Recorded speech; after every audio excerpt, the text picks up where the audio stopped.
महादेव का कथन सत्य का प्रमाण है पुत्र। देवांतक और नरांतक को उनकी तपस्या का फल तो मिलना ही था, परंतु वरदान पाते ही उन दोनों ने अन्याय का जो आतंक फैलाया है, उसका परिणाम तो उन्हें भुगतना ही होगा। हाँ देवी, तुम्हारी पराजय का कारण यही है इंद्र कि तुमने शिव कृपा प्राप्त असुरों को चुनौती दी है। वास्तव में असुरों से नहीं, तुमने शिव कृपा से युद्ध लड़ा है। देखो इंद्र, तुम्हें भविष्य में सावधान रहना होगा। पुत्र, जो बीत गया उसे भुलाकर सच्चे मन से परम देव श्री महागणेश की आराधना प्रारंभ करो। माता श्री, परम देव श्री महागणेश की कृपा पर अब मेरी कोई आस्था नहीं रही। बार बार मुझे अपमानित और लांछित किया जाता है। दैत्यों और असुरों के द्वारा मुझे बार बार पराजित होना पड़ता है।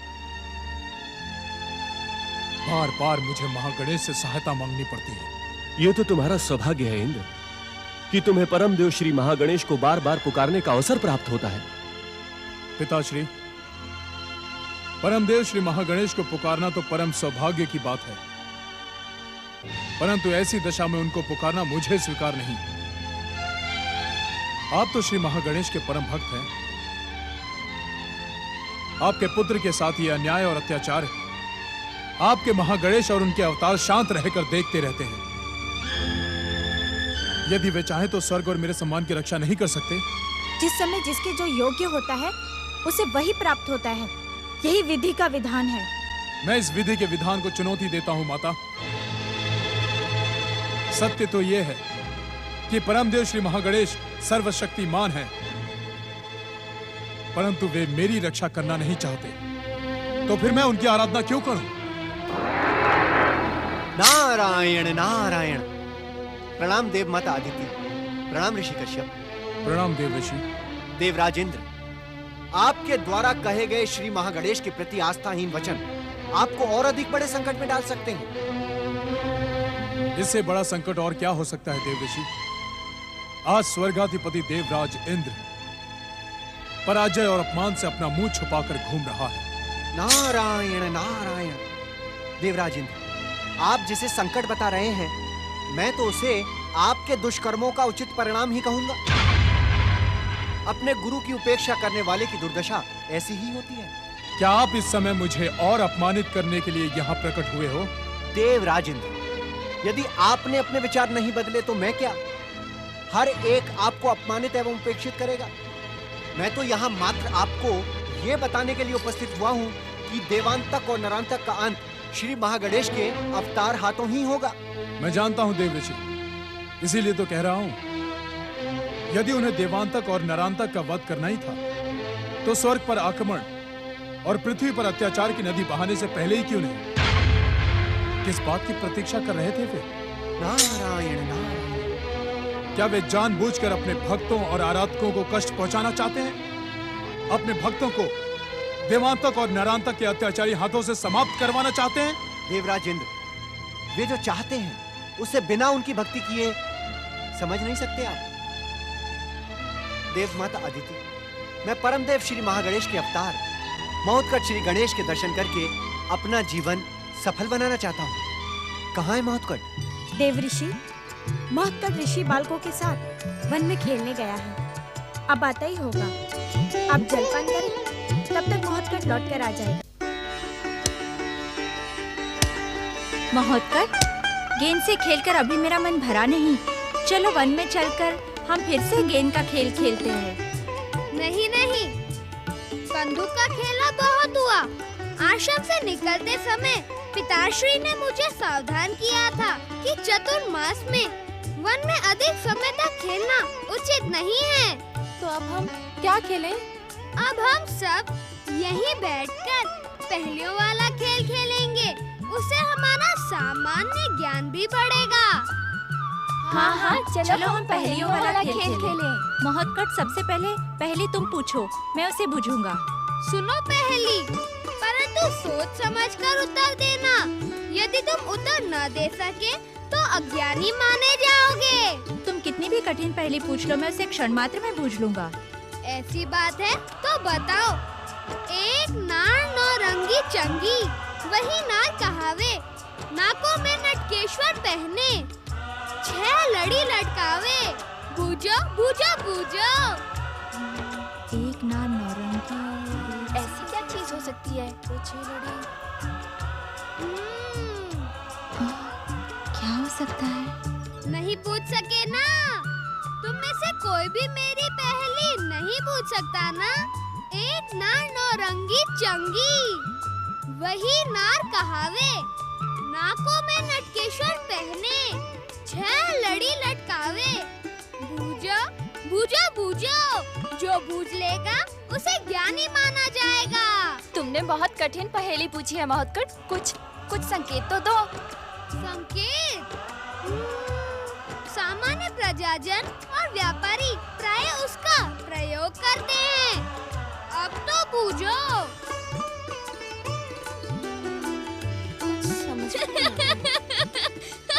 महोत्कट, हम अपनी पराजय स्वीकार करते हैं। अब तुम बताओ। क्या तुम सभी पराजय स्वीकार करते हो? हाँ, हम अपनी पराजय स्वीकार करते हैं। संकेत मिलने पर भी तुम सब इतनी साधारण पहेली नहीं बुझा सके। अरे व्यापारी जिसका प्रयोग करे, जो 6 लड़ी लटकाता है, वह तो तुला ही हुई ना। हाँ, तुला।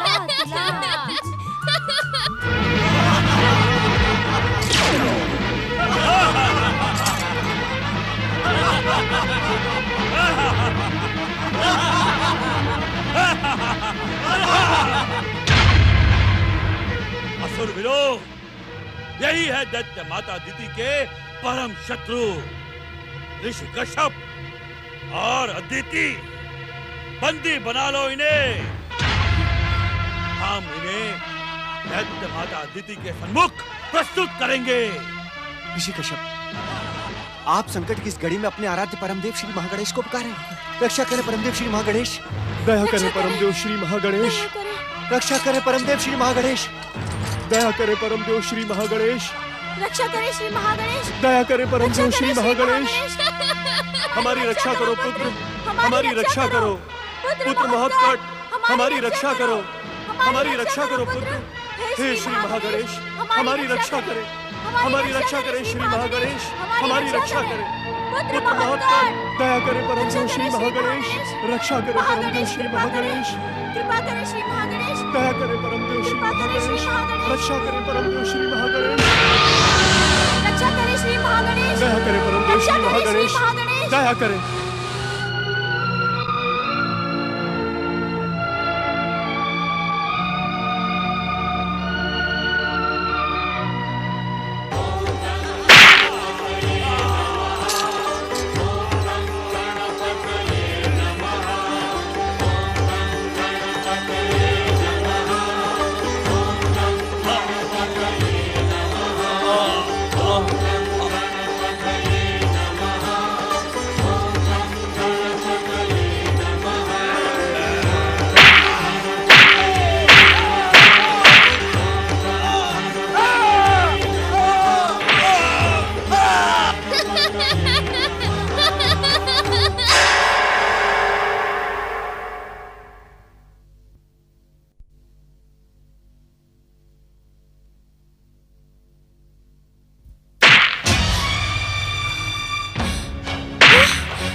भयभीत करना चाहता है, मैं तुझे कदापि क्षमा नहीं करूंगी।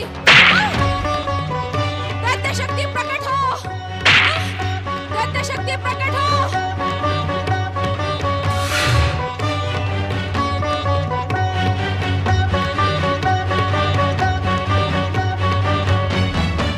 दैत्य शक्ति, इस मायावी प्रभावी गेंद से दैत्य माता अदिति की रक्षा करें।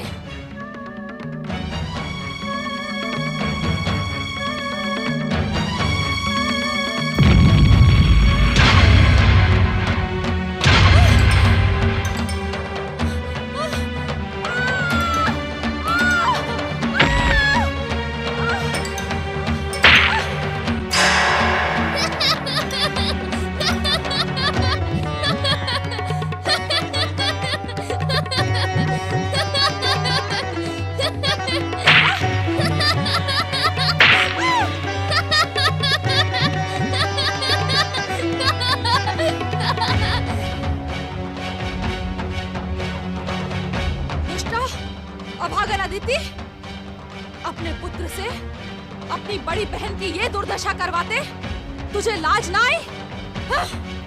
महोत्कर, ये तुम्हारी ज्येष्ठ माता है पुत्र, इन्हें इस प्रकार अपमानित ना करो। पुत्र महोत्कर, इस कंदुक को आज्ञा दो कि वो अदिति को आहत ना करे।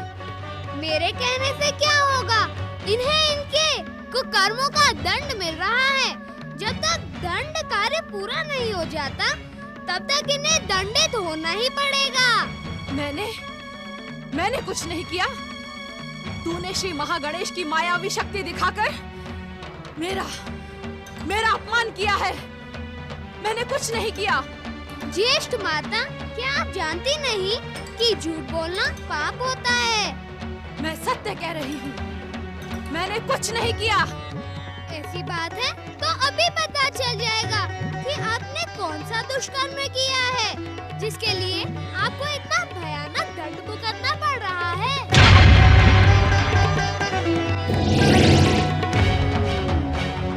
इस दुष्ट नारायणता को सचेत करो कंदुक। इसी से पता चल जाएगा कि ज्येष्ठ माता अदिति ने क्या अपराध किया है।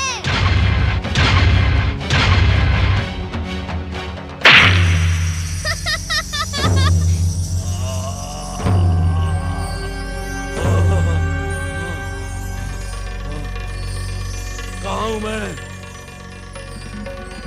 कहाँ हूँ? नारायणतक, तुम इस समय दैत्य माता अदिति के सामने खड़े हो। बताओ, इन्होंने तुमसे क्या कहा था?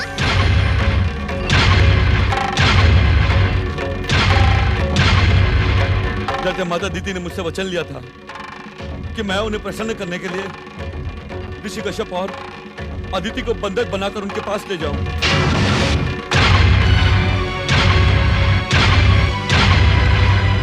माता, यदि यह कंदुक समय पर यहाँ न पहुँचता तो आपकी बड़ी बहन दैत्य माता अदिति के आदेश पर यह दुष्ट नारायणतक क्या कुछ कर देता?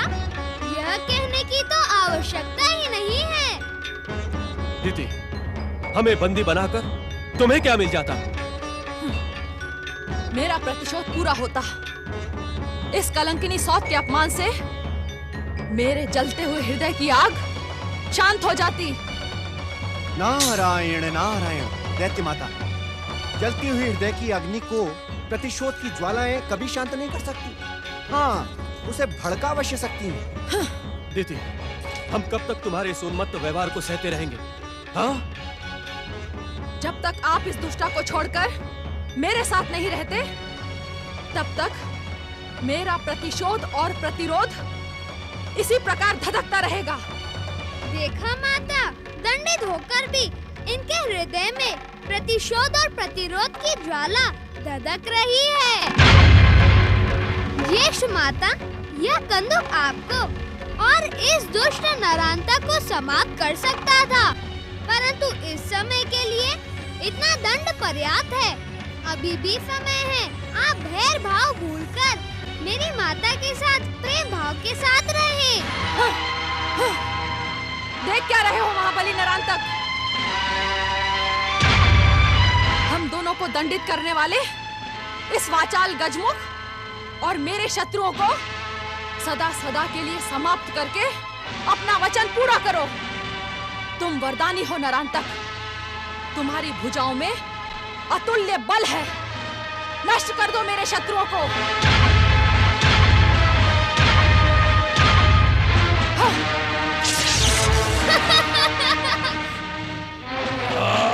सावधान नरहंतक, महोत्कट पर प्रहार करके तुम अपनी मृत्यु को ही आमंत्रित करोगे। समय से पूर्व तुम्हारा अंत होगा, जो कि विधि के विधान के विरुद्ध होगा। तनिक सोचो नरहंतक, जिसकी कंदुक ने तुम्हें अचेत कर दिया, जिसकी कंदुक में इतनी शक्ति हो, वो स्वयं कितना शक्तिशाली होगा। नारायण नारायण।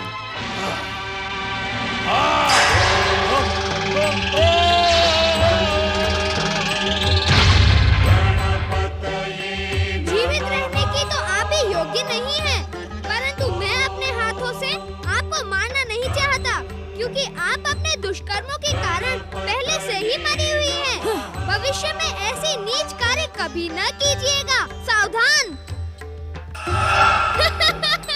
हे सर्वशक्तिमान, जब विधि के विधान के अनुसार देवांतक और नरांतक का अंत आपके हाथों होना निश्चित है, तो आपने नरांतक को जीवित क्यों छोड़ दिया? मैं क्या जानूं देवर्षि, जो कुछ करना है वह परम देव श्री महागणेश को करना है। मैं तो निमित्त मात्र हूँ।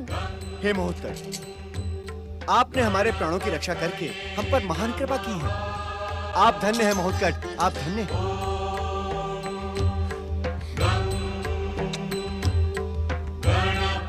परम देव श्री महागणेश की कृपा से तुम्हारे जैसा पुत्र पाकर हमारा जीवन सफल हो गया। ये मेरे पोबारा।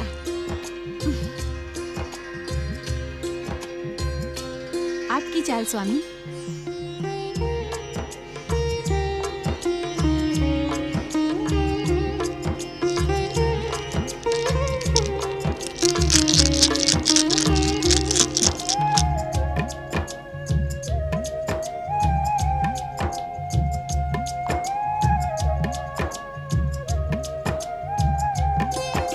स्वामी, आप मौन क्यों हैं?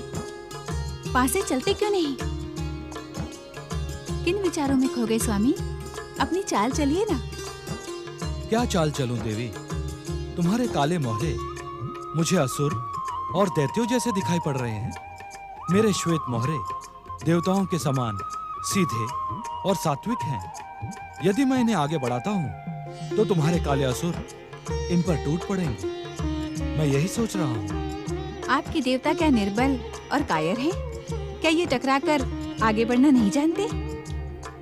असुरों की तामसिक शक्ति से तो सभी डरते हैं।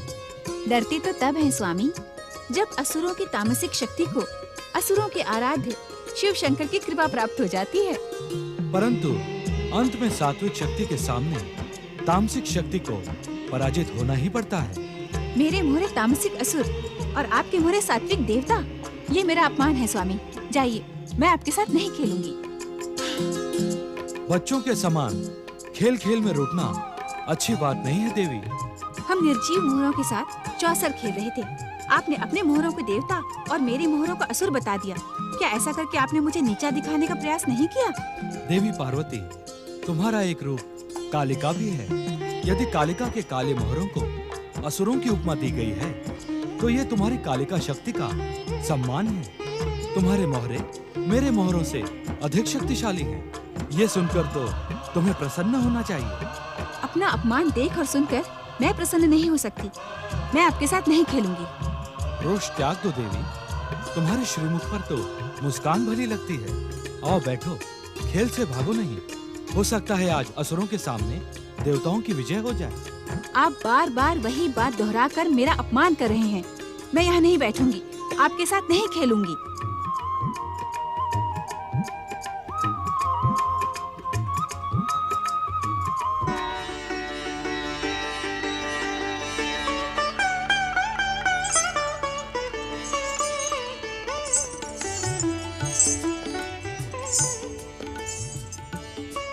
ओम नमः शिवाय। हर हर महादेव। जय श्री गजानन गणेश। समझ में नहीं आता नंदी महाराज, गौरी पुत्र किससे बातें करते रहते हैं? समझ में तो मेरे भी कुछ नहीं आ रहा है भृंगी महाराज। जब से गौरी पुत्र लौट कर आए हैं, तब से प्राय इसी प्रकार खोए खोए रहते हैं। हमें इनका ध्यान भंग करके इनसे पूछना चाहिए। शिव शिव शिव शिव शिव। भृंगी महाराज, क्या आप इनका वो रूप भूल गए जब इन्होंने माता पार्वती के द्वार पर खड़े होकर अपने दंड से हम सबको आहत कर दिया था।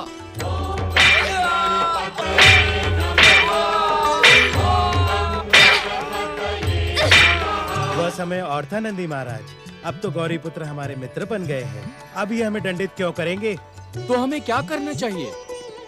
हम इन्हें गणेशाय नमः कहकर पुकारते हैं, तभी ये हमारी ओर ध्यान देंगे। ओम श्री गणेशाय नमः। ओम गजाननाय नमः। ओम श्री गणेशाय नमः। ओम एकदंताय नमः। ओम गौरीपुत्राय नमः। ओम अग्रपूज्यताय नमः। तुम दोनों पर क्या संकट आ पड़ा जो तुम दोनों ने हमें पुकारा? आपके होते हुए हम पर संकट कैसे आ सकता है गौरीपुत्र? हम तो ये जानना चाहते हैं, आप अकेले किससे बातें करते रहते हैं?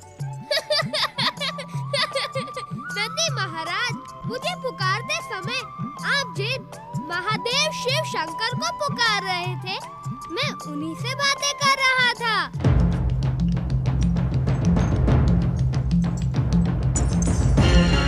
गजानन,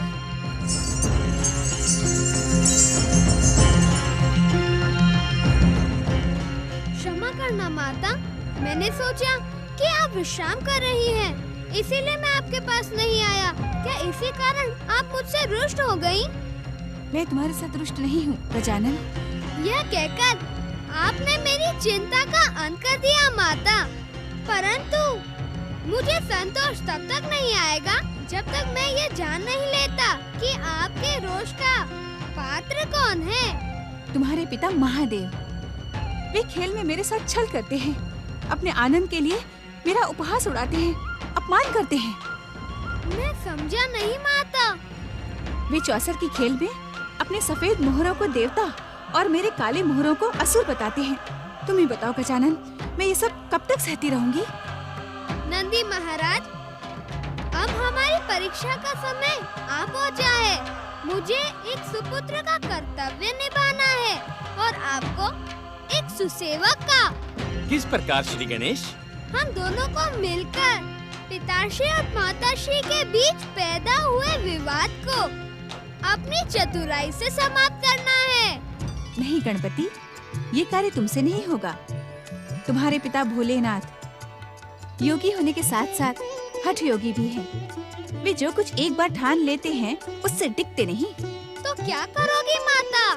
मैंने निर्णय कर लिया है कि जब तक भोलेनाथ स्वयं अपनी भूल स्वीकार करके मुझे बार बार रोष दिलाने का हठ नहीं छोड़ेंगे, मैं उनसे बात नहीं करूंगी। अब तो पिताश्री को मनाने के अतिरिक्त अन्य कोई उपाय नहीं है नंदी महाराज। चलिए। श्री गणेश, महादेव को मनाने से पहले हमें माता को शांत करने का प्रयास करना होगा। मैं माता को आपसे अधिक जानता हूँ नंदी महाराज। चलिए।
पिताश्री।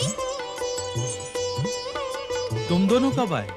अभी अभी हम आपको लेने आए हैं। कहाँ जाना है मुझे? माता का रोष शांत करने पिताश्री। कैलाश में माता पार्वती का अप्रसन्न रहना शुभ नहीं है। हमने तो ऐसा कुछ भी नहीं कहा। वे ही खेल खेल में रूठ कर चली गईं। स्वामी, हो सकता है कि माता आपकी लीला ना समझी हो। माता की मति पर संदेह ना करो नंदी महाराज। इस संसार में जो कुछ भी घटता है वह हमारे माता और पिता की इच्छा से ही घटता है। अभी भी जो होगा वह शुभ ही होगा। मैं जानता हूँ पिताश्री, आपने जानबूझकर माता की उत्तेजना को जगाने के लिए चौसर की यह बिसात बिछाई थी, जिससे हम दोनों सक्रिय हो और कार्तिकेय भैया के जाने से जो उदासी मुझ पर छा गई है वह दूर हो जाए। अभी तक तुम्हारी माता ही कहती थी, अब मुझे भी आभास होने लगा है कि तुम चतुर होने के साथ ही साथ नटखट भी हो गए हो। पिताश्री, अब आप अपने इस नटखट पुत्र का एक निवेदन भी स्वीकार कर लें। कैसा निवेदन पुत्र? अब जब भी आप माता के साथ चौसर का खेल खेलें, उससे पहले मुझे बुलवा लें। इसीलिए मैं आप दोनों से किसी को भी रोष होने का अवसर नहीं दूंगा। मुझे तुम्हारा निवेदन स्वीकार है पुत्र। चलो पुत्र गणेश।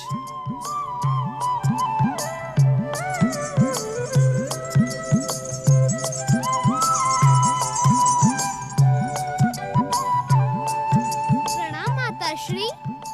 महादेव आप पर कृपालु हो चुके हैं। अब अपने रोष का त्याग कर आप महादेव का हार्दिक प्रेम स्वीकार करें। हम सबको पुनः अपनी प्रसन्नता प्रदान करें देवी। तुम्हारे रोष के कारण यहाँ का वातावरण विषादमय हो गया है। अपने मुख मंडल पर आनंद की आभा बिखेरे माता। हम तुम्हारे कृपा दान के इच्छुक हैं।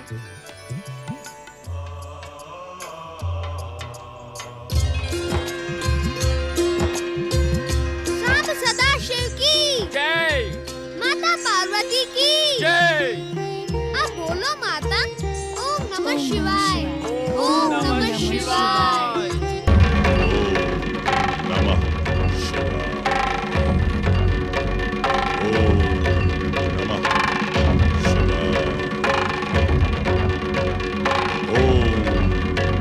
दैत्यराज, देवांतक, नरांतक, तुम्हें दैत्य जाति के गौरव की शपथ।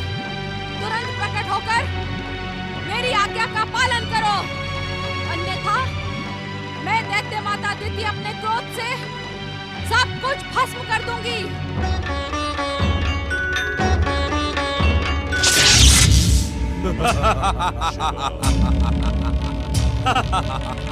प्रणाम दैत्य माता। हमारे लिए क्या आज्ञा है दैत्य माता? कश्यप, अदिति और उनके पुत्र गजमुख महोत्कट ने मुझे बार बार अपमानित, कलंकित और प्रताड़ित किया है। उन तीनों ने मेरा जीवन मृत्यु से भी कष्टदायी बना दिया। मैं अपनी दृष्टि से ही गिर गई हूँ। स्वयं पर मुझे विश्वास नहीं रहा। तुम दोनों अपनी वरदानी शक्ति का प्रयोग करके उन तीनों को नष्ट कर दो। ठहरो। महर्षि कश्यप, देवमाता अदिति और परम देव महागणेश के अवतार महोत्कट श्री गणेश का तुम दोनों बाल भी बांका नहीं कर पाओगे। तो सारे संसार को नष्ट भ्रष्ट कर दो। महाप्रलय से पूर्व ही संसार को महाप्रलय के संकट में धकेल दो। रक्त की हाहाकार करती नदी को बहा दो, किंतु किसी भी प्रकार अपनी दैत्य माता के स्वाभिमान की रक्षा करो। जाओ। देवांतक और नरांतक, इनके आदेश का पालन कदापि न करना। दैत्य माता दीदी अपने क्रोध के कारण विक्षिप्त हो गई हैं। यदि कश्यप, अदिति और महोत्कट श्री गणेश पर तुमने प्रहार किया तो समय से पहले ही नष्ट हो जाओगे। जाओ, अपने अपने स्थान पर चले जाओ। तुम बार बार दैत्य शत्रु की भूमिका क्यों निभाते हो शुक्राचार्य? दैत्य शत्रु मैं नहीं, आप हैं दैत्य माता। आप मेरा अपमान करने की भयानक भूल कर रहे हैं शुक्राचार्य। अपनी शिव भक्ति के कारण तुम दैत्यों को देवताओं के समान कायर, निर्बल और निरीह बना देना चाहते हो, जबकि राजनीति कहती है कि शत्रु को अवसर देने से पहले ही नष्ट कर दो। संसार के हर पराक्रम और राजनीति की सफलता का रहस्य भक्ति में ही छुपा होता है। भक्ति की हमें तनिक भी आवश्यकता नहीं है दैत्य गुरु। हम दैत्य हैं, युद्ध और पराक्रम की भाषा ही समझते हैं। युद्ध और पराक्रम की भाषा समझने और उसमें विजय पाने के लिए तुम दोनों ने अनेक वर्षों तक भगवान शिव की भक्ति और आराधना की है। जिसे आप भक्ति और आराधना कहते हैं, उसे हम स्वार्थ साधना कहते हैं। दिव्य शक्तियां और दिव्य वरदान पाने के लिए ही हमने शिव की भक्ति की थी। क्यों भैया नरांतक? हाँ। क्यों? तुमने सुना शुक्राचार्य? अब दैत्यों और असुरों का विश्वास तुम पर से समाप्त हो चुका है। अब दैत्य जाति को तुम्हारी कोई आवश्यकता नहीं है। तुम इस आश्रम में बैठकर शिव आराधना करते रहो। अब दैत्य वही करेंगे जो मैं कहूंगी। आपके बताए मार्ग पर चलकर दैत्य जाति का सर्वनाश हो जाएगा, विध्वंस हो जाएगी दैत्य जाति। हाँ। तुम्हारी बुद्धि भ्रमित हो गई है शुक्राचार्य। क्या तुम इतना भी नहीं जानते कि विध्वंस के पश्चात ही रचना का प्रारंभ होता है? मैं इन दोनों को विध्वंस नहीं, महाविध्वंस, महाप्रलय का ही आदेश देती हूँ, जिसके पश्चात इस संसार में दैत्य जाति की आराधना का प्रारंभ होगा। देवांतक, नरांतक, आज्ञा दैत्य माता। इस दैत्य शत्रु की बातों में अपना समय नष्ट ना करो। जाओ और कश्यप, अदिति और उनके पुत्र गजमुख महोत्कट का सर्वनाश कर दो। जो आज्ञा दैत्य माता। दैत्यों के आराध्य हे आशुतोष शिव शंकर, इस दुष्ट बुद्धि दीति की प्रतिशोध से दैत्य जाति की रक्षा करना। तुम जैसे कायर और निर्बल के ऊपर ऐसी प्रार्थना ही भली लगती है, परंतु सावधान रहना शुक्राचार्य। जिस समय मेरे आदेश से देवांतक और नरांतक ने इस संसार में महाप्रलय की भूमिका रच दी, उस समय इस संसार को तुम्हारे प्रलयंकर शिव शंकर की भी आवश्यकता नहीं रहेगी।